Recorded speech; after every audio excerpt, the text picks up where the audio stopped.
हरे कृष्णा कृष्णा कृष्णा हरे हरे, हरे राम राम राम हरे हरे, हरे कृष्णा कृष्णा कृष्णा हरे हरे, हरे राम राम राम हरे हरे, हरे कृष्णा कृष्णा कृष्णा हरे हरे, हरे राम राम राम हरे हरे। श्रील प्रभुपाद की जय, श्री राधा गिरधारी भगवान की जय, श्री राधा दामोदर भगवान की जय। सो श्रीमद् भगवद गीता अध्याय 6 एंड श्लोक संख्या कौन सा है? 37।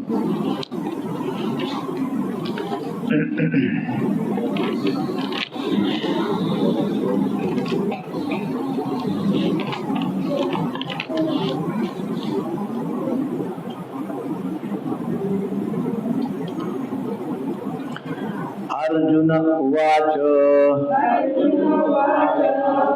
अयति श्रद्धयोपेतो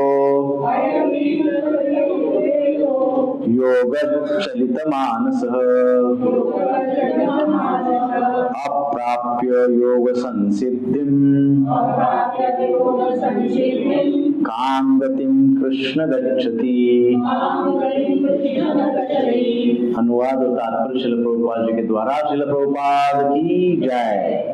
अर्जुन ने कहा, हे श्री कृष्ण, उस असफल योगी की गति क्या है जो प्रारंभ में श्रद्धा पूर्वक आत्म साक्षात्कार की विधि ग्रहण करता है किंतु बाद में भौतिकता के कारण उससे विचलित हो जाता है और योग सिद्धि को प्राप्त नहीं कर पाता। तात्पर्य श्रील प्रभुपाद जी के द्वारा। श्रील प्रभुपाद की जय। भगवत गीता में आत्म साक्षात्कार या योग मार्ग का वर्णन है। आत्म साक्षात्कार का मूलभूत नियम यह है कि जीवात्मा यह भौतिक शरीर नहीं है अपितु इससे भिन्न है और उसका सुख शाश्वत जीवन आनंद तथा ज्ञान में निहित है। ये शरीर तथा मन दोनों से परे है। आत्म साक्षात्कार की खोज ज्ञान द्वारा की जाती है। इसके लिए अष्टांग विधि या भक्ति योग का अभ्यास करना होता है। इनमें से प्रत्येक विधि में जीव को अपनी स्वाभाविक स्थिति, श्री भगवान से अपने संबंध तथा उन कार्यों की अनुभूति प्राप्त करनी होती है जिनके द्वारा वह टूटी हुई श्रृंखला को जोड़ सके और कृष्ण भावनामृत की सर्वोच्च सिद्ध अवस्था प्राप्त कर सके। इन तीनों विधियों में से किसी एक का भी पालन करके मनुष्य देर सवेर अपने चरम लक्ष्य को प्राप्त होता है। श्री भगवान ने द्वितीय अध्याय में इस पर बल दिया है कि दिव्य मार्ग में थोड़े से प्रयास से भी मोक्ष की महती आशा है। इन तीनों में से इस युग के लिए भक्ति योग विशेष रूप से उपयुक्त है क्योंकि ईश साक्षात्कार की यह श्रेष्ठतम प्रत्यक्ष विधि है। अतः अर्जुन पुनः आश्वस्त होने की दृष्टि से भगवान श्री कृष्ण से अपने पूर्व कथन की पुष्टि करने को कहते हैं। भले ही कोई आत्म साक्षात्कार के मार्ग को निष्ठा पूर्वक क्यों न स्वीकार करे किंतु ज्ञान की अनुशीलन विधि तथा अष्टांग योग का अभ्यास इस युग के लिए सामान्यतया बहुत कठिन है। अतः निरंतर प्रयास होने पर भी मनुष्य अनेक कारणों से असफल हो सकता है।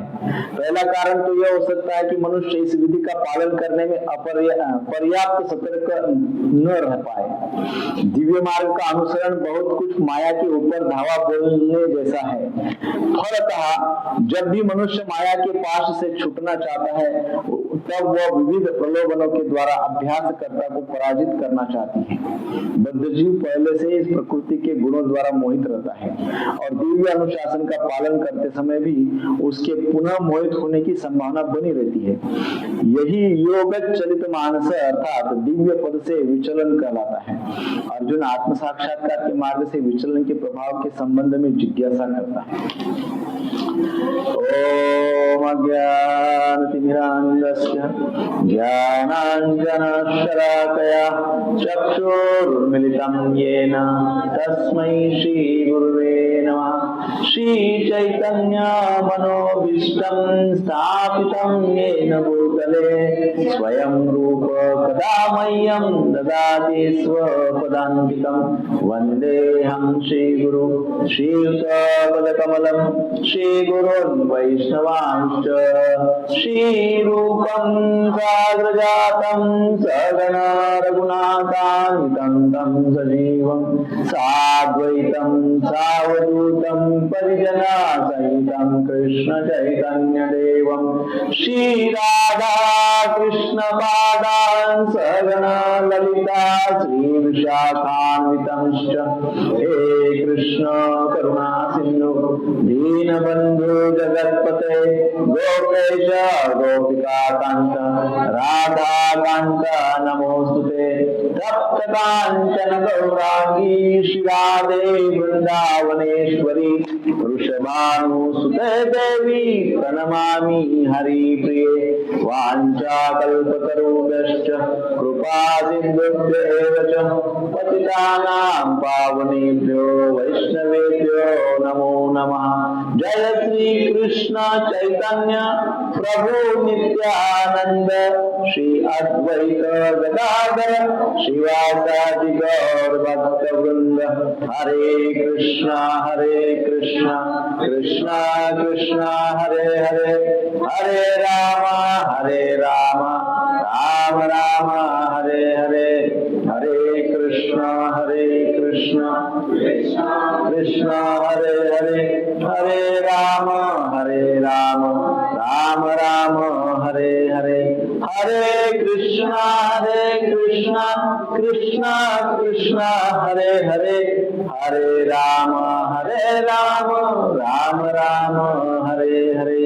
श्रील प्रभुपाद की जय। अभी तक भगवान ने बहुत सारी बातें कही, अर्जुन ने बहुत सारी बातें सुनी। अब अर्जुन पुनः प्रश्न कर रहे हैं। अब अर्जुन क्या कहते हैं? अर्जुन उवाच, अर्जुन ने कहा, क्या कहा? जैसा कि हमने देखा 35 और 36, 35वें और 36वें श्लोक में भगवान ने क्या कहा था? भगवान ने कहा था कि मन को वश में करना कठिन है ना? क्या था ना ऐसे? मन को वश में करना कठिन तो है, परंतु अभ्यास और वैराग्य, यदि दो बातें हमारे पास है, अभ्यास और वैराग्य, तो मन को नियंत्रित कर सकते हैं, ऐसे भगवान ने कहा था। यदि ऐसा समझे कि मन वश में नहीं, तो योग में सफलता फिर बहुत ही कठिन है, ऐसे भगवान ने पिछले श्लोक में कहा था। क्या कहा था?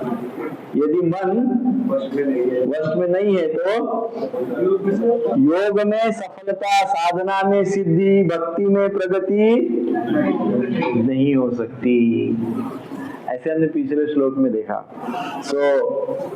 मन को नियंत्रित करना अतिशय आवश्यक बात है, ऐसी बात हुई थी। अब जब अर्जुन ने ये सुन लिया पिछले श्लोक में 35 और 36 में जब अर्जुन ने सुना, तो अर्जुन के मन में फिर जिज्ञासा हुई और अर्जुन सोचने लगे कि फिर जब मन विचलित रहेगा तो आध्यात्म की प्राप्ति नहीं होगी, कृष्ण की प्राप्ति नहीं होगी, योग की प्राप्ति नहीं होगी, सिद्धियों की प्राप्ति नहीं होगी, अरे कुछ भी प्राप्त नहीं होगा। मन विचलित रहेगा तो कुछ भी प्राप्त नहीं होगा, ऐसे अर्जुन के मन में जिज्ञासा होने लगी। जब पिछले शनिवार को अर्जुन ने श्लोक सुना तो अर्जुन को लगा कि कैसे होगा। तब अर्जुन पूछने लगे कि कोई ऐसा व्यक्ति है, मान लो, जिसका मन विचलित रहता है, वो बेचारा प्रयास बहुत कर रहा है, परंतु फिर भी मन विचलित रहता है, तो ऐसी स्थिति में उसका क्या होगा? क्या उसको गति प्राप्त होगी? ये प्रश्न है अर्जुन का इस श्लोक में। क्या वो फिर योग सिद्धि, भगवत प्राप्ति ये सब प्राप्त नहीं कर पाएगा? योग मार्ग पे, भक्ति मार्ग पे, साधना करते करते व्यक्ति आगे जा रहा है, परंतु फिर भी मन विचलित हो जाता है। तो मन जब विचलित होता है तो अर्जुन ने फिर कृष्ण को इस श्लोक में प्रश्न पूछा कि फिर वो बेचारे का क्या होगा। जब मन विचलित होगा तो फिर उसको कुछ भी नहीं मिलेगा क्या? क्या साधना भी सिद्ध नहीं होगी, योग भी सिद्ध नहीं होगा, भक्ति भी भगवान को प्राप्त नहीं करा देगी, ज्ञान भी व्यर्थ हो जाएगा, सब ऐसे ही चला जाएगा। ऐसा होगा क्या? ऐसे कृष्ण अर्जुन को पूछ रहे, उसको कुछ भी नहीं मिलेगा क्या? क्या वो किसी प्रकार की सिद्धि नहीं कर पाएगा क्या? कोई प्राप्ति उसको नहीं होगी क्या? उसको गति कैसे प्राप्त होगी? अर्जुन कृष्ण को पूछते हैं, फिर ऐसे व्यक्ति को गति कैसे प्राप्त होगी? यद्यपि वो पाप कर्म नहीं कर रहा है, चल तो रहा है, साधना ही कर रहा है, भक्ति ही कर रहा है, ज्ञान ही प्राप्त कर रहा है, मार्ग पे चल रहा है, परंतु मार्ग पे चलते चलते मन विचलित हो जाता है। क्या हो जाता है? मन विचलित हो जाता है। तो क्या उसको गति प्राप्त नहीं होगी? कृष्ण, आपने तो बोला कि मन कंट्रोल नहीं तो कुछ भी नहीं। पिछले श्लोकों में ऐसे ही बोला ना, मन नियंत्रित नहीं तो कुछ नहीं मिलेगा आपको। तो फिर अर्जुन बोल रहे इनका क्या होगा? अब आप बताइए। इस प्रकार से इस श्लोक में अर्जुन ने जिज्ञासा प्रकट की है। तो अब प्रॉब्लम ये है भाई, यदि हम इस मार्ग पे चलेंगे, आध्यात्मिक मार्ग पे चलेंगे और मन विचलित होगा तो हमको तो कोई गति मिलने वाली नहीं है, भगवान भी मिलने वाले नहीं, सिद्धि भी मिलने वाली नहीं, और संसार तो ऑलरेडी छोड़ दिया। अधिक खराब सिचुएशन हो जाएगी। हाँ, बहुत खराब सिचुएशन हो जाएगी। सो फिर अधिक खराब सिचुएशन होने से अच्छा है, भलाई तो इसी बात में है कि इस योग विधि को प्रारंभ ही ना करें। ऐसा संसार का 99.9% लोग सोचते हैं। ये अर्जुन का प्रश्न है, अर्जुन ने सही प्रश्न पूछा। सब लोग सोचते भाई हमसे नहीं होगा, अरे प्रभु जी वो तो छोड़ो, अभी गीता का मैराथन हो रहा है, हमने ऐसा बोला भगवत गीता ले लो, तो ऐसा भगवत गीता का ऐसा पिक्चर हमको ही दिखाया। बोले अरे ये लोग घर में रहेंगे ना, घर में बहुत झगड़े हो जाएंगे, तो उससे अच्छे जैसा है वैसे ही ठीक है। भगवत गीता में लिखा है यत्र योगेश्वर कृष्ण यत्र पार्थो धनुर्धर, जहाँ कृष्ण है और जहाँ कृष्ण के भक्त है, जहाँ भगवान है और जहाँ भगवान के भक्त है, वहां पे क्या मिलता है? श्री और विजय, धन संपत्ति प्राप्त होती है और विजय प्राप्त होता है। और लोग बोलते हैं भगवत गीता को रखे का। सो अज्ञानता का कोई लिमिट नहीं है, अनलिमिटेड अज्ञानता है। तो यहाँ पे लोग ऐसा सोच सकते हैं कि भाई आध्यात्मिक मार्ग पे जाएंगे, भगवान भी नहीं मिलेंगे, इधर का भी छूट जाएगा, वो भी छूट जाएगा और कठिन परिस्थिति निर्माण हो जाएगी, उससे अच्छा है जहां हम हैं वही ठीक है।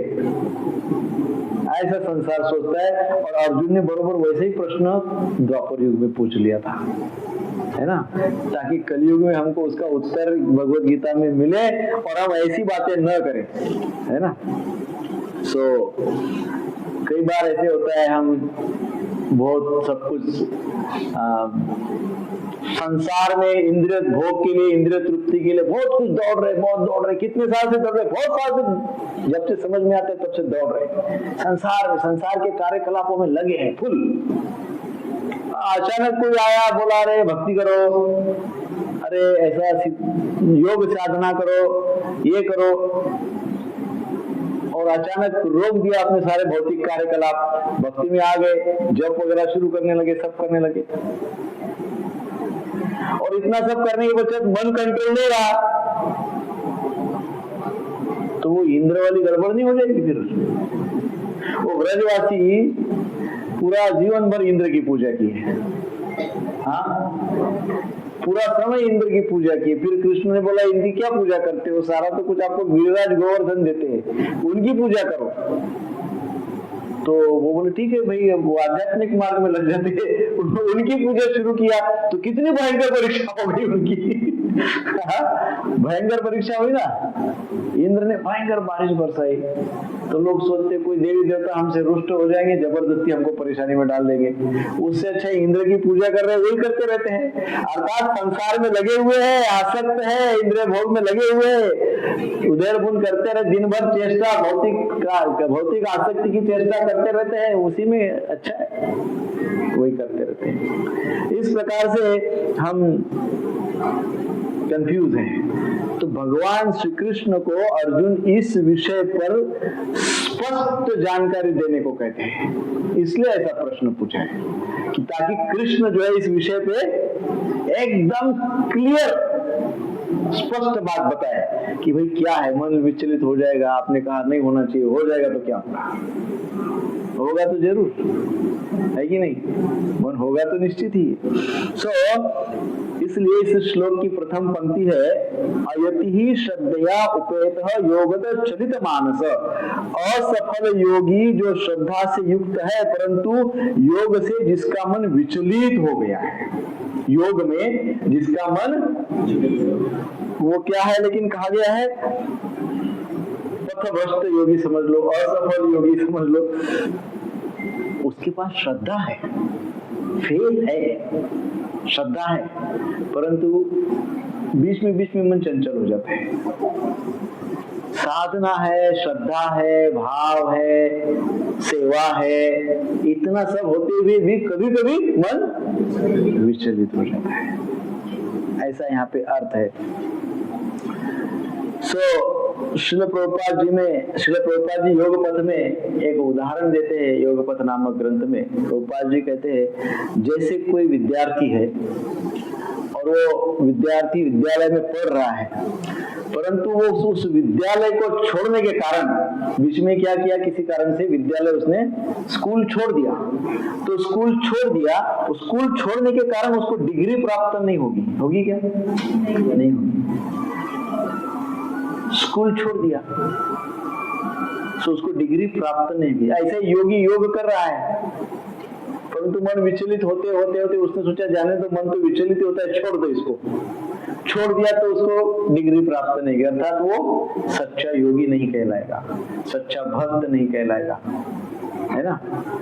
उसको आप डिग्री होल्डर नहीं कह सकते ना, ग्रेजुएट नहीं कह सकते, उसके पास डिग्री नहीं, भले वो कॉलेज में गया लेकिन छोड़ दिया बीच में। इसी प्रकार से बात है, हम भक्ति मार्ग पे चल रहे, योग मार्ग पे, साधना सिद्ध मार्ग पे चल रहे हैं, परंतु क्या हो गया, बीच में हम किसी कारण से रुक गए, वो फिर हम ना भक्त है, ना योगी है, ना ज्ञानी है ना, जो भी कुछ है फिर हम ओनली कर्मी है। इसलिए भगवान का नाम, जप, कीर्तन, चिंतन, स्मरण, सत्संग, स्वाध्याय, ये सभी में रुचि है, श्रद्धा है, और इन सारी बातों को वो योगी, वो भक्त करता भी है, परंतु मन वश में न होने के कारण फिर क्या हो जाता है, भक्ति में शिथिलता आ जाती है, भक्ति में शिथिलता आ जाती है। शिथिलता आ जाती का अर्थ क्या है, तत्परता नहीं रहती है, व्यक्ति जीवन में एकदम मठ हो जाता है कि नहीं, मठ व्यक्ति समझते हैं आप, उसके जीवन में कोई उत्साह ही नहीं रहता है, मठ हो जाता है, कोई तत्परता नहीं रहती है, किसी प्रकार की कोई भाव कहो या विशेषकर उत्साह कहो या इच्छा कहो, ऐसी कुछ नहीं रहती है। Take the life as it comes, flow में बैठे बैठे बस जा रहे हैं, बैठे हैं, अचानक फ्लो आ गया, फ्लो में बैठे बैठे जा रहे, कर कुछ नहीं रहे, फ्लो में बस बैठे बैठे जा रहे हैं, कुछ नहीं कर रहे, कोई उत्साह नहीं, कोई जिज्ञासा नहीं, हाँ? कोई प्रकांड इच्छा नहीं, सात्विक, ऐसा कुछ नहीं है। तो क्या है, तो केवल बस निठल्ले बन गए हैं, मठ बन गए हैं। तो क्यों ऐसे बन गए हैं, क्योंकि जब व्यक्ति सब कुछ करते हुए भी उसके मन को नियंत्रित नहीं कर पाता है, तब इस प्रकार की बात होती है। हम जप करते हैं लेकिन मन कंट्रोल नहीं है, साधना बहुत सी करते हैं, बहुत लोग तो उपवास वगैरह अनुष्ठान क्या क्या करते हैं, लेकिन मन कंट्रोल नहीं है। हमने देखा कई बार घर में अनुष्ठान रहता है, जिस दिन अनुष्ठान रहता है उस दिन सुबह से घर में झगड़े शुरू हो जाते हैं। क्यों? मन कंट्रोल नहीं है ना, मन कंट्रोल नहीं है। तो कई बार हम जाते हैं यज्ञ सेवा में तो ऐसा अनुभव हमको मिलता है, प्रभु जी माता जी पे चिल्लाती, माता जी प्रभु जी पे चिल्लाती, ये कहाँ रखा, तुमने रखा, तुमने रखा, तुमने भगवान को भूल जाते हैं। हम किस लिए क्या कर रहे हैं, दिवाली दशहरा से उसी में चला जाता है नहीं तो खाने पीने में चला जाता है। दिवाली दशहरा सब खाने पीने में तो जाता है, अपग्रेडेशन कहाँ होता है। पिछले साल हमारा जितना माइंड डिस्टर्ब था दशहरा और दिवाली पे, उतना ही इस साल डिस्टर्ब है क्या है कि ज्यादा है?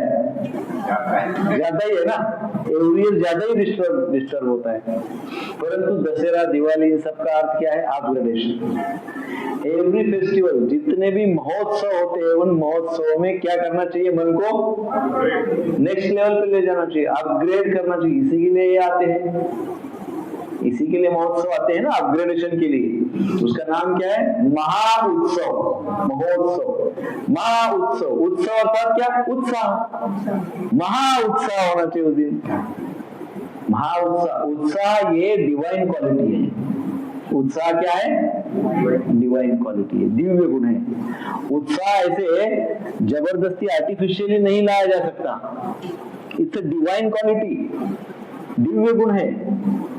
परंतु जब हमारा मन विचलित रहता है तो धीरे धीरे जीवन का उत्साह भी कम होते जाता है, हमारा जीवन डिग्रेड होता है, अपग्रेड नहीं होता है। सो अभी दीपावली आने वाली है, तो क्या करेंगे अपग्रेडेशन के लिए? क्या अपग्रेडेशन करेंगे? लास्ट ईयर बेसन का लड्डू बनाया था, इस बार मावे का लड्डू बनाया यही तो चल रहा है 50 साल से। पिछले साल का जो भी आइटम बनाते इस साल उसमें कुछ ना कुछ एडवांस करते हैं, यही तो अपग्रेडेशन है। नहीं क्या अपग्रेडेशन? अच्छे कपड़े पहनते पिछले साल से, बेटर क्वालिटी बेटर ब्रांड के कपड़े पहनते, ये अपग्रेडेशन है? क्या अपग्रेडेशन है? क्या है अपग्रेडेशन? हाँ, क्या करेंगे अपग्रेडेशन इस दीपावली में? सबसे महत्वपूर्ण अपग्रेडेशन है स्टेबल माइंड। माइंड को स्टेबल, इसलिए अभी दीपावली आने तक रोज सुबह उठ के 5-10-20 मिनट थोड़ा प्राणायाम करो और बाद में भगवान के नाम का जप करो। प्राणायाम होते से शांत बैठ के, ताकि दीपावली तक कम से कम एक अपग्रेडेशन तो हो जाएगा। That is the celebration of Deepawali, वो दिवाली का सेलिब्रेशन है। सो अर्जुन की भी ये चिंता है। अर्जुन ने उस समय इसलिए पूछा कि बाबा ये किसी का कोई मन कंट्रोल नहीं रहेगा, बहुत प्रॉब्लम है, सभी प्रॉब्लम। सो जब इस प्रकार से मन नियंत्रित नहीं होता है तो एक्चुअली क्या होता है? हमारा जो फोकस है, हमारा जो गोल है, हमारा जो पर्पस है, पर्पस ऑफ लाइफ, वो पर्पस पे, ध्येय पे, उस गोल पे हम फिक्स नहीं होते। क्या नहीं होते? फिक्स नहीं होते। हमारा जीवन का क्या पर्पस, क्या है जीवन का पता ही, पहली बात तो पता ही नहीं है, और पता है तो फिर उस पर फिक्स नहीं है। जीवन का उद्देश्य क्या है? क्या जीवन का उद्देश्य कुछ होता है? हम तो भाव में बैठे ही जा रहे हैं, जब से जन्म लिया तब से बैठे ही जा रहे हैं। हमको क्या पता क्या उद्देश्य और क्या है और क्या नहीं है। तो पहले तो पर्पस होना चाहिए। पर्पस लेस, उद्देश्यहीन, ध्येयहीन जीवन अर्थात प्राणियों का जीवन है। सो पर्पस होना चाहिए। सो ऐसा व्यक्ति जिसका मन नियंत्रित नहीं है, वो विषयों के चिंतन के कारण अपने ध्येय पर स्थिर नहीं रह सकता। अपना जो पर्पस उसने बनाया होगा, गोल जो बनाया होगा, उसको वो स्थिर उसमें नहीं रह सकता। सतत अस्थिरता रहती है। क्यों? क्योंकि मन में विषयों का चिंतन है। विषयों का चिंतन कम कैसे होगा? तो जीवन में किसी प्रकार का अनुशासन होना चाहिए, डिसिप्लिन होना चाहिए। हाँ, जीवन में किसी प्रकार का अनुशासन होना चाहिए कि नहीं होना चाहिए? होना चाहिए ना। जीवन में कुछ तो अनुशासन होना ही चाहिए। जीवन में अनुशासन होगा तो व्यक्ति धीरे धीरे मन को ट्रेन कर सकता है। मेंटल ट्रेनिंग जिसको बोलते हैं, मन को ट्रेन कर सकता है। ट्रेन करते करते व्यक्ति फिर एक समय कुछ अपने जीवन का पर्पस क्या है ये प्रश्न पूछ सकता है, और जब प्रश्न पूछेगा उत्तर मिलेगा तो उस विषय पे वो स्थिर हो सकता है। सो डिसिप्लिन लाइफ बहुत आवश्यक है। डिसिप्लिन का अर्थ क्या है? डिसिप्लिन का अर्थ है commitment plus responsibility. Discipline means what? Discipline का अर्थ है कमिटमेंट। मैं कमिटेड हूं, वचनबद्ध हूं। कमिटमेंट ही नहीं है तो क्या डिसिप्लिन है? नहीं, commitment is must. Discipline means commitment plus responsibility. हमको अपनी, सबसे पहले तो अपनी स्वयं की रिस्पॉन्सिबिलिटी लेते आनी चाहिए कि मैं कौन हूँ, मेरी पर्सनालिटी क्या है, मुझे कहाँ जाना है, मुझे क्या प्रयास करना है। सो ये बातें नहीं होती है, और ये नहीं होने के कारण जो हमारा पर्पस है जीवन का वो डाइल्यूट रहता है। कभी जो हमारा गोल कभी एक ये होता है तो फिर शाम को पूछो तो गोल बदल गया। हाँ? अभी पूछो तो अभी 1 जनवरी को पूछो तो और न्यू ईयर रेजोल्यूशन क्या, अमुक अमुक अमुक अमुक 10 बातें। सबसे पहली बात तो भाई हम रोज मॉर्निंग वॉक करेंगे, जिम में जाएंगे, ऐसा सब रहता है 1 जनवरी को। 2 जनवरी को पूछो तो दूसरा ही गोल हो जाता है। 3 जनवरी को तीसरा हो जाता है। 10 जनवरी को पूरा फ्रस्ट्रेशन सब निकल जाता है। 10 दिन में सब गोल खत्म। कोई कमिटमेंट नहीं, कोई पर्पस नहीं, कोई डिसिप्लिन नहीं, कुछ नहीं। और बात हम कर रहे हैं कि कृष्ण की प्राप्ति की। क्या चाहिए? तो भगवान चाहिए। अरे हाँ, कैसे होगा? यही तो बात है ना। अर्जुन का पर्पस यही है पूछने का प्रश्न कृष्ण को, ताकि हम जैसे जीवों को आंसर मिले। मन को इस प्रकार से नियंत्रित करना चाहिए। तो कृष्ण को पूछ रहे अर्जुन की, कृष्ण वो योगी जो होते बेचारे, वो तो पूरी तरह मन को तो कंट्रोल करते ही है, डिसिप्लिन होते ही है, थोड़ा अनुशासन भी उनके जीवन में होता ही है, कमिटेड रहते हैं, रिस्पॉन्सिबल रहते होते हैं, लेकिन कभी कभी विषयों का चिंतन हो जाता है। कभी कभी विषयों का चिंतन हो जाता है, विषयों के प्रति आकर्षण हो जाता है।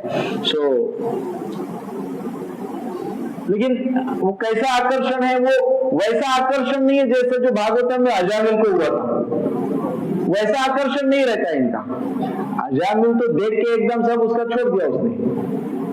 दृश्य देखा, कान से सुना, अनुभव किया, एकदम व्यक्ति डिविएट हो जाता है। वो डिफरेंट टाइप है। यहाँ योगी की बात है, वो एकदम मार्ग पे चल रहा है, वो किधर डिविएट नहीं हुआ है, कहीं पे डिविएशन नहीं हुआ है उसका, वो चल रहा है मार्ग पे, प्रयासरत है, कर रहा है सिंसियरली। लेकिन बीच में मन में चिंतन हो जाता है, विषयों का चिंतन मन में हो जाता है। ऐसा नहीं कि चिंतन हुआ योगी ने योग छोड़ दिया, ऐसा नहीं। योगी कंटिन्यू है, प्रयासरत है, अपने मार्ग पे स्थिर है, चल रहा है, परंतु कभी तो ऐसे हो जाता है बीच में। इसलिए ये दूसरे पंक्ति में फिर अर्जुन पूछते हैं, अप्राप्य योग संसिद्धिम काम गतिम कृष्ण गच्छति। वह योग की पूर्ण सफलता न प्राप्त करके कैसी गति प्राप्त करता है? वो चल तो रहा है मार्ग पे, पर वो पहुंचेगा कि नहीं दिल्ली? है कि नहीं? अपने गंतव्य स्थान पे पहुंचेगा कि नहीं? योग का मार्ग पकड़ लिया, परंतु क्या योग सिद्धि हो जाएगी क्या? भगवत मार्ग, भक्ति मार्ग ले लिया, रोज नाम जप कर रहा है, परंतु भगवान मिल जाएंगे क्या? मिलेंगे क्या? ऐसे अर्जुन पूछ रहे हैं। क्योंकि वो बीच में विषयों का चिंतन करेगा तो वो गंतव्य स्थान तक पहुंचेगा ही नहीं, मंजिल आएगी ही नहीं, चलता ही रहेगा।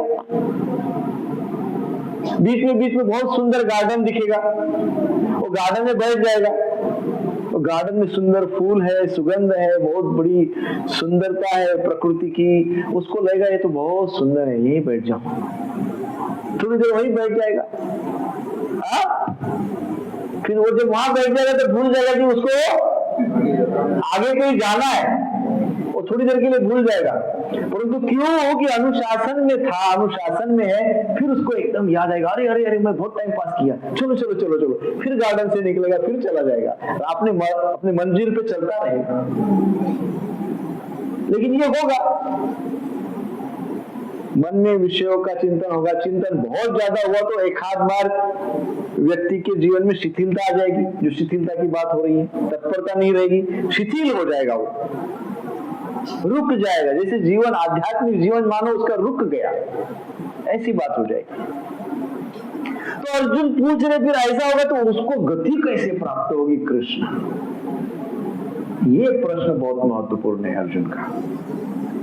अर्थात उसने पाप करना तो पूरी तरह से छोड़ दिया, बिल्कुल पाप नहीं करता, अब क्योंकि पाप ही नहीं करता तो नरक में तो नहीं जाएगा, जाएगा क्या? नहीं, पाप तो नहीं कर रहा है, कभी विषयों का चिंतन हो जाता है पर पाप नहीं कर रहा है तो नरक में तो नहीं जाएगा। अच्छा, नरक में नहीं जाएगा तो स्वर्ग में तो जाएगा नहीं, स्वर्ग की कामना भी नहीं करता, वो स्वर्ग की निरंतर कामना नहीं कर रहा, उसको कुछ स्वर्ग वगैरह नहीं चाहिए, उसको भक्ति मार्ग पे है, चल रहा है योग मार्ग पे, स्वर्ग नहीं, तो स्वर्ग की कामना नहीं तो स्वर्ग भी नहीं, नरक भी नहीं, स्वर्ग भी नहीं।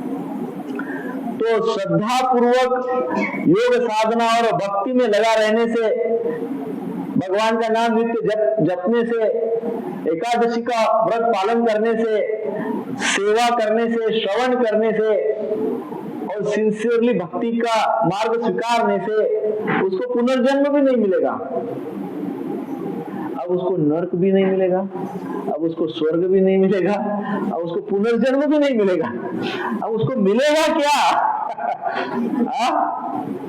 अब ये प्रश्न है अर्जुन का कि वो क्या होगा उसके साथ, क्या प्राप्त करेगा वो, न घर का न घाट का, क्या करेगा?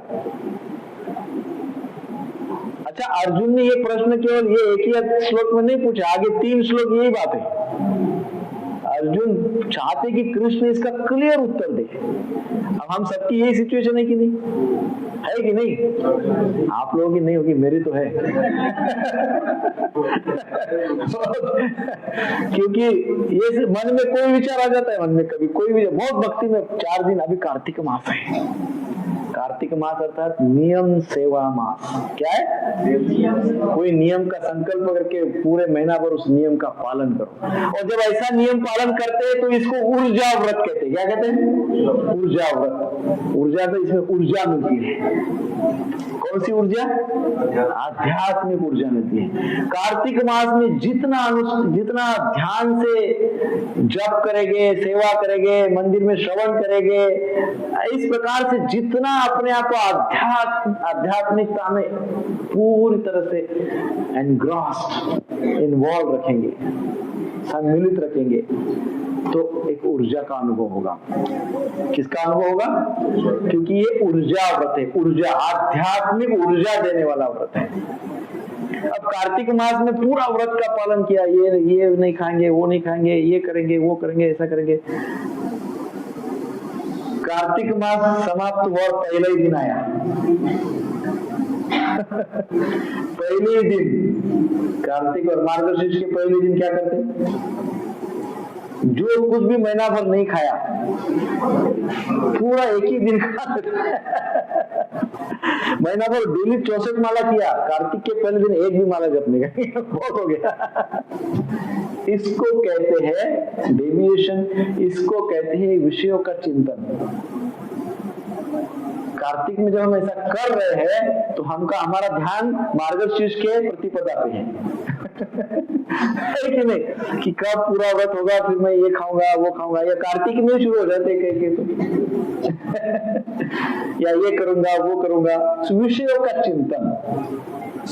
अर्जुन हमारे लिए प्रश्न पूछे कि भाई हमारा भाव तो अच्छा है, हम नहीं चाहते स्वर्ग मिले, हम तो चाहते भगवान ही मिल जाए, है ना, परंतु ऐसे मन में बातें आती रहती है, तो क्या करें?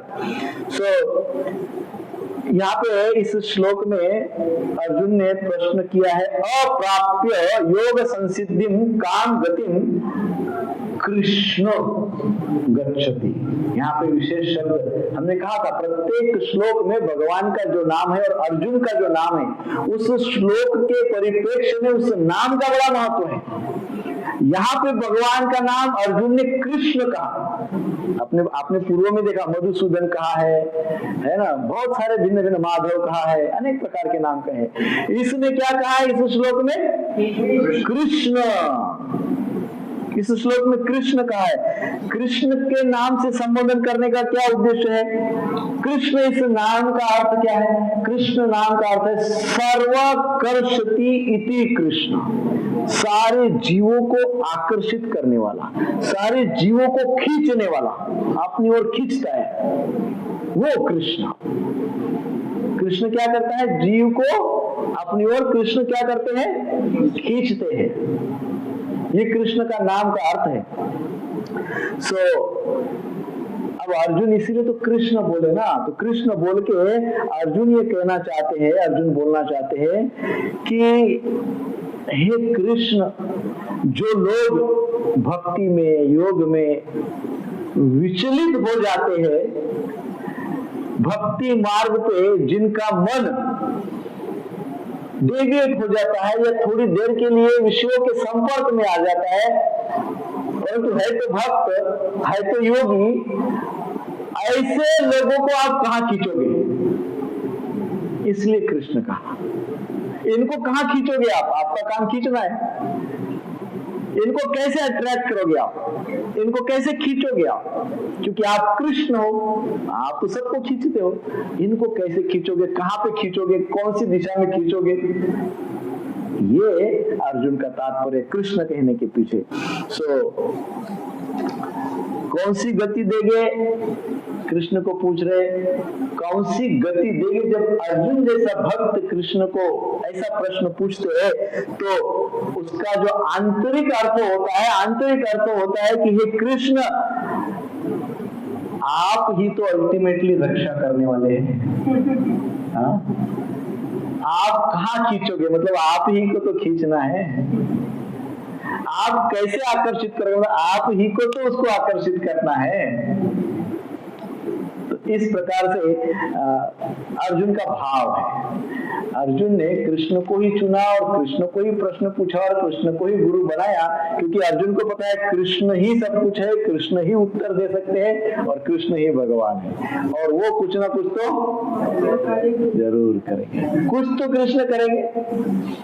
हमको इतना विश्वास होना चाहिए, कभी कभी हमारा डिविएशन होता होगा, परंतु विश्वास इतना स्ट्रांग चाहिए ना कि वे कृष्ण हमको खींच लेंगे है ना, कृष्ण हमको उनका हाथ देंगे, निकाल लेंगे गटर के बाहर है कि नहीं। 6.38 भी देख लेते हैं, अभी समय है 10-15 मिनट। आज हम लेट शुरू किए तो लेट समाप्त करेंगे, 15 मिनट, 9:30 बजे क्लोज करते हैं। 38 है, कश्चिन भय विभ्रष्ट छिन्ना भ्रमिव नश्यति अप्रतिष्ठो महाबाहो विमूढ़ो ब्राह्मण पति। हे महाभाव श्री कृष्ण, क्या ब्रह्म प्राप्ति के मार्ग से भ्रष्ट ऐसा व्यक्ति आध्यात्मिक तथा भौतिक दोनों ही सफलताओं से चित्त नहीं होता और छिन्न छिन्न बादल की भांति विनष्ट नहीं हो जाता, जिसके फलस्वरूप उसके लिए किसी लोक में कोई स्थान नहीं रहता? देखो, कंटिन्यू कर रहे हैं डिस्कशन। पिछले श्लोक में बोले कि जिसका माइंड थोड़ा बहुत डिस्टर्ब हो जाता है उसका दिशा क्या है, वहां वो कैसे आप उसको खींचते हो। अब इसमें कह रहे हैं कि ऐसा भ्रष्ट व्यक्ति, ऐसे व्यक्ति को तो कोई स्थान ही नहीं रहता है, तो वो कैसा, उसका क्या होगा? ऐसे दो बड़ी चिंताएं अर्जुन ने 3 श्लोकों में प्रकट की है, 37, 38, 39। हे महाभाव श्री कृष्ण, क्या ब्रह्म प्राप्ति के मार्ग से भ्रष्ट ऐसा व्यक्ति आध्यात्मिक तथा भौतिक दोनों ही सफलताओं से चित नहीं होता और छिन्न छिन्न बादल की भांति विनष्ट नहीं हो जाता, जिसके फलस्वरूप उसके लिए किसी लोक में कोई स्थान नहीं रहता। ये प्रश्न है। हे महाबाहो श्री कृष्ण, पिछले श्लोक में अर्जुन ने पूछा था विचलित मन वाले योगी की क्या गति होती है। अब देखो 35-36 में क्या पूछा था। 35-36 में कृष्ण ने बोला था, क्या बोला था?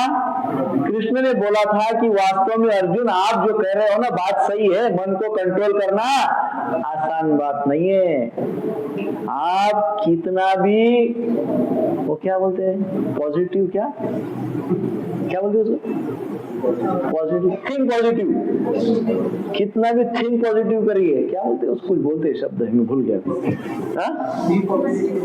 ऑप्टिमिस्ट नहीं, तो आजकल चल रहा है ना थिंक पॉजिटिव, पॉजिटिविटी ऐसा कुछ चल रहा है, बी पॉजिटिव। बड़े बड़े वो स्पीकर होते हैं, वो कोच होते हैं, वो बताते हैं, क्या बोल, मैं वर्ड भूल गया, माइंडफुलनेस नहीं, वो मोटिवेशन, यस मोटिवेशन स्पीकर, वो क्या बोलते हैं be positive, be positive, be positive, positive positive positive, think positive, be positive. वो इतना पैशन भर देते हैं हमारे अंदर पॉजिटिविटी के बारे में, पॉजिटिविटी के विषय में हम पैशनेट हो जाते हैं। और आपको एक बात बताओ, हमारे शास्त्र कहते हैं, चाणक्य नीति कहते हैं, योग शास्त्र कहता है पैशनेट व्यक्ति का माइंड स्टेबल नहीं हो सकता, और स्टेबिलिटी के बिना पॉजिटिविटी नहीं आ सकती। तो वो जो है मोटिवेशनल स्पीकर बोलते हैं वो है क्या? फिर तो होता है पॉजिटिविटी, यस वो भी पॉजिटिविटी है, उससे भी पॉजिटिविटी आती है, लेकिन आपको रोज मोटिवेशनल स्पीकर से मिलना पड़ेगा।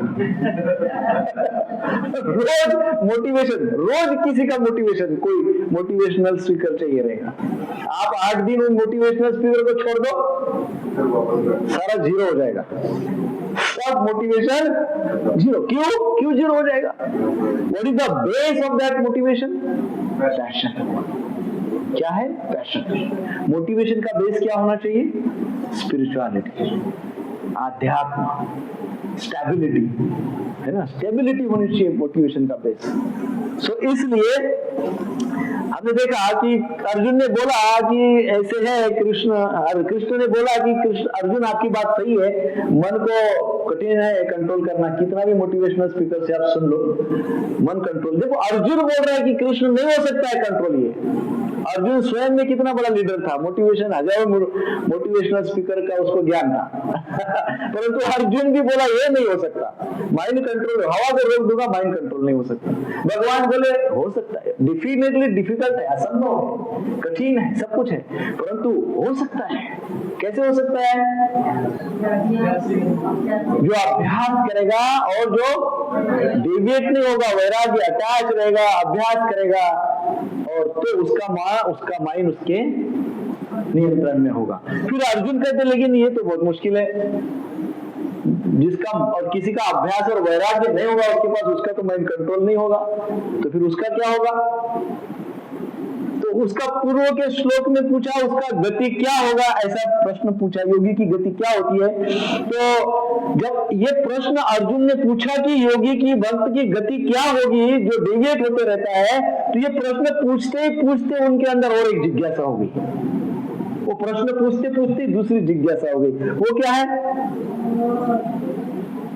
कहीं ऐसा तो नहीं कि उसको कुछ भी प्राप्त नहीं होता होगा। प्रश्न तो पूछ रहे हैं, लेकिन प्रश्न पूछते पूछते अंदर मन में एक जिज्ञासा, एक फियर टाइप है कि कहीं ऐसा तो नहीं है कि उसको कुछ भी प्राप्त नहीं हो जाएगा और नष्ट हो जाएगा। ये इस श्लोक में बोला है ना। ऐसा मन में लगता है ना, जब तो कर रहे, इतने सालों से जब तो कर रहे, कि ऐसा तो नहीं कि कृष्ण हमको मिलेंगे ही नहीं, कुछ भी हमको मिलेगा ही नहीं, ये भय। तो ऐसे ही अर्जुन पूछ रहे थे, ऐसा तो नहीं कि उसको वो नष्ट हो जाएगा, वो व्यक्ति, वो योगी, वो भक्त, वो नष्ट हो जाएगा because of deviation, because of विषयों का चिंतन। क्या वो नष्ट हो जाएगा कृष्ण? ऐसा प्रश्न अर्जुन पूछ रहे हैं। सो कश्चित न उभय विभ्रष्ट छिन्न अभ्रम इव नश्यति। छिन्न विभ्रम इव नश्यति, छिन्न विच्छिन्न हो जाएगा, भ्रमित अवस्था हो जाएगी, नश्यति नष्ट हो जाएगा। क्या ऐसा हो जाएगा? ऐसा चिंता वाला प्रश्न अर्जुन ने पूछा है। बहुत चिंता वाला प्रश्न है, नहीं? बहुत बड़ी चिंता अर्जुन ने प्रकट की है इस प्रश्न में, इस श्लोक में।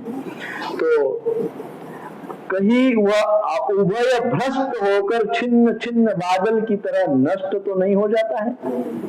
तो श्रील प्रभुपाद जी तात्पर्य में लिखते हैं, प्रभुपाद जी कहते हैं उन्नति के दो मार्ग हैं। भौतिकवादी व्यक्तियों की आध्यात्म में कोई रुचि नहीं होती, अथवा वे आर्थिक विकास द्वारा भौतिक प्रगति में अत्यधिक रुचि लेते हैं, या फिर समुचित कार्य द्वारा उच्चतर लोगों को प्राप्त करने में अधिक रुचि रखते हैं। यदि कोई आध्यात्म के मार्ग में को चुनता है तो उसे सभी प्रकार के तथाकथित भौतिक सुख से विरक्त होना पड़ता है।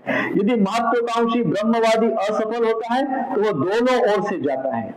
दूसरे शब्दों में वह न तो भौतिक सुख भोग पाता है, न आध्यात्मिक सफलता ही प्राप्त कर सकता है।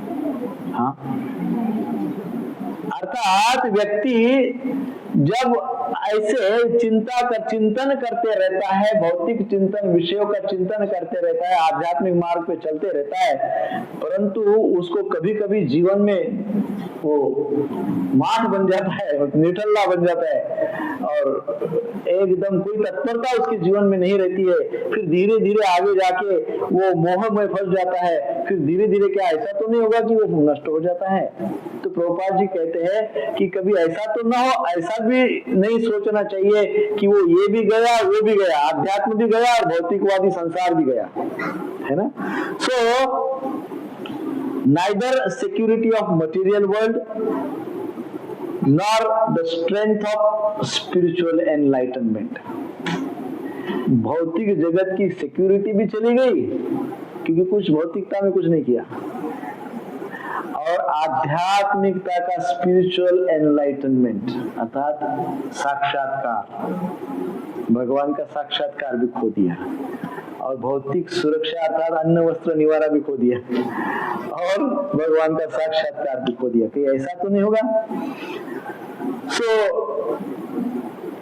अर्थात ऐसा वह दोनों ओर से भ्रष्ट हुआ, अर्थात सांसारिक और आध्यात्मिक दोनों उन्नति से रहित साधक छिन्न छिन्न बादल की तरह नष्ट तो नहीं हो जाएगा। छिन्न छिन्न बादल अर्थात क्या? जैसे बादल अपने समूह में रहता है, आपने देखा ना, जब बादलों का पूरा समूह रहता है तो एकदम घना बादल रहता है और फुल भरा हुआ रहता है, पूरा स्ट्रेंथ रहता है उसमें। लेकिन कोई एक बादल उधर से छूट के दूसरी जगह जाना चाह रहा है, हाँ, एक बादल उधर से छूट के कहीं दूर डेस्टिनेशन पे जाना चाह रहा है, तो वो छोटा सा बादल जब उसमें से अकेले निकलता है बाहर, तो क्योंकि हवा ये सब तेज रहता है, तो वो धीरे धीरे डाइल्यूट होते अपने डेस्टिनेशन पे पहुंचने के पहले ही नष्ट हो जाता है। क्या हो जाता है? नष्ट हो जाता है। तो अर्जुन पूछ रहे कि ऐसे बादल के जैसा तो उसका नहीं हो जाता है? निकला था बहुत अच्छी भक्ति करने के लिए, कोई दूसरे डेस्टिनेशन पे, आध्यात्मिक डेस्टिनेशन पे जाना चाहता था, उच्च कोटि के जाना चाहता था, परंतु धीरे धीरे धीरे धीरे प्रगति कर रहा है ना। मैंने कई बार बोला है कि हमारी प्रगति कैसे है? धीरे धीरे। कितना धीरे धीरे? हाँ, कितने जन्मों से करने का प्रयास कर रहे, पता नहीं, अनगिनत। फिर भी बोल रहे, अभी भी 60-70 साल के व्यक्ति को पूछे, प्रभु जी आओ मंदिर में जप करते, करेंगे धीरे धीरे आएंगे। कितना धीरे धीरे? कोई बादल धीरे धीरे निकलता है और वो डेस्टिनेशन पे जाने का प्रयास करता है, परंतु रास्ते में वो क्या हो जाता है? धीरे धीरे डाइल्यूट होते खत्म हो जाता है। बादल का एग्जाम्पल अर्जुन ने दिया है कि ऐसा तो उस व्यक्ति के, उस भक्त के, उस योगी के साथ नहीं होता होगा। धीरे धीरे उच्च डेस्टिनेशन, उच्च स्थान पे जाने का प्रयास करते हैं, धीरे धीरे धीरे निकलते हैं। एक उत्साह शुरुआत में रहता है, फिर उत्साह कम कम होते होते होते होते ऐसा तो नहीं कि सब भक्ति, सब सारा ज्ञान, भक्ति, चेतना, कॉन्शियसनेस, अस्तित्व पूरा नष्ट हो जाता होगा? ऐसा तो नहीं होगा कृष्ण? ये प्रश्न है, उत्तर बाद में मिलेगा आपको। ये केवल प्रश्न है। अप्रतिष्ठ महाबाहो विमूढ़ ब्रह्मण पति, अर्थात हे श्री कृष्ण, क्या वह ब्राह्म प्राप्ति के मार्ग में भ्रमित होने के कारण कोई भी प्रतिष्ठा प्राप्त नहीं करेगा? है ना, प्रतिष्ठा यहाँ पे विशेष शब्द बोला गया है। प्रतिष्ठा अर्थात उसके जीवन का एक पर्पज है, उसने अपने जीवन में एक उद्देश्य बनाया है, भगवत प्राप्ति का उद्देश्य बनाया है, आत्म साक्षात्कार का उद्देश्य बनाया, भगवत दर्शन का उद्देश्य बनाया, इस जीवन में आनंदमय शांति में जीवन प्राप्त करने का उद्देश्य बनाया, भक्ति में जीवन प्राप्त करने का उद्देश्य बनाया, आध्यात्मिक जीवन प्राप्त करने का उद्देश्य बनाया, और उसका प्रचार प्रसार करने का भी उद्देश्य बनाया। ये सब उद्देश्य बनाया, परंतु उद्देश्य तो बनाया, परंतु उस उद्देश्य को कभी कभी जब हमारे विषय हमको डिस्टर्ब करते हैं तो वो उद्देश्य हम भूल जाते हैं और फिर भ्रमित अवस्था प्राप्त करते हैं। जब भी हम पर्पस से भटक जाते हैं तब हम इल्यूजन में रहते हैं।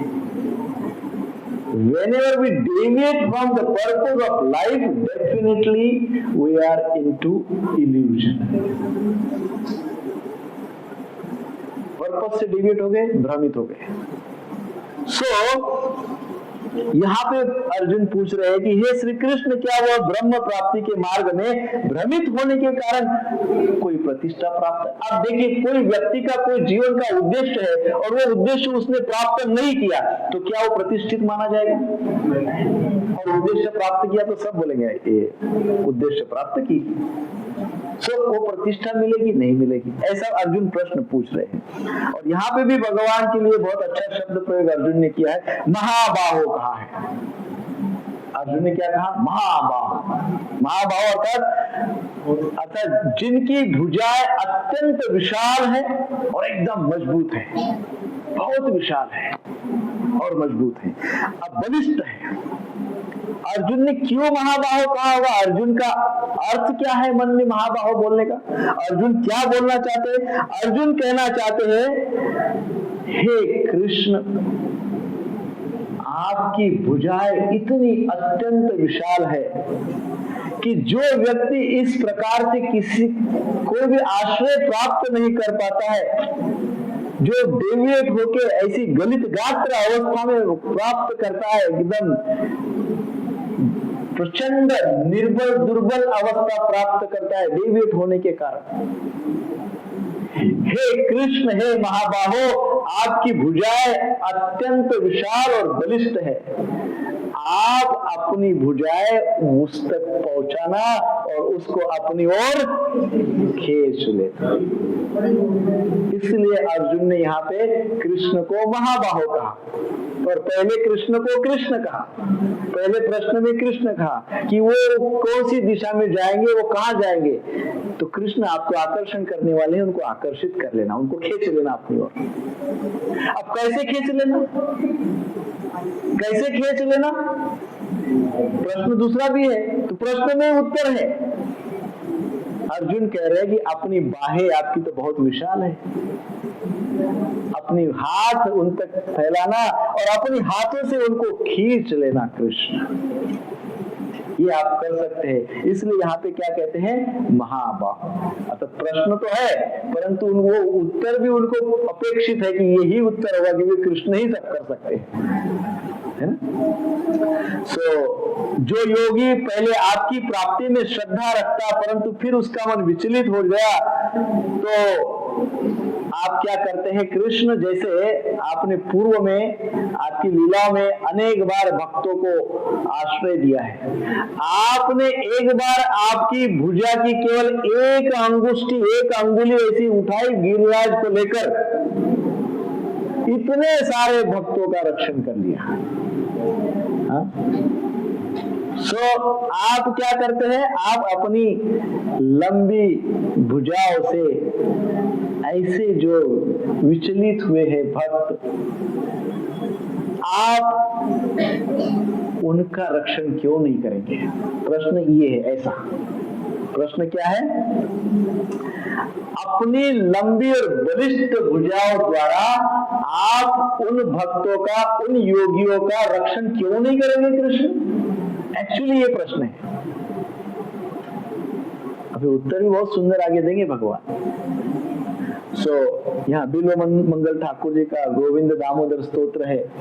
उस स्तोत्र में बिल्व मंगल ठाकुर कहते हैं, जो मोह रूपी अहंकार से व्याप्त है और विषयों की ज्वाला से संतप्त है, ऐसे अथाह संसार रूपी कूप में मैं पड़ा।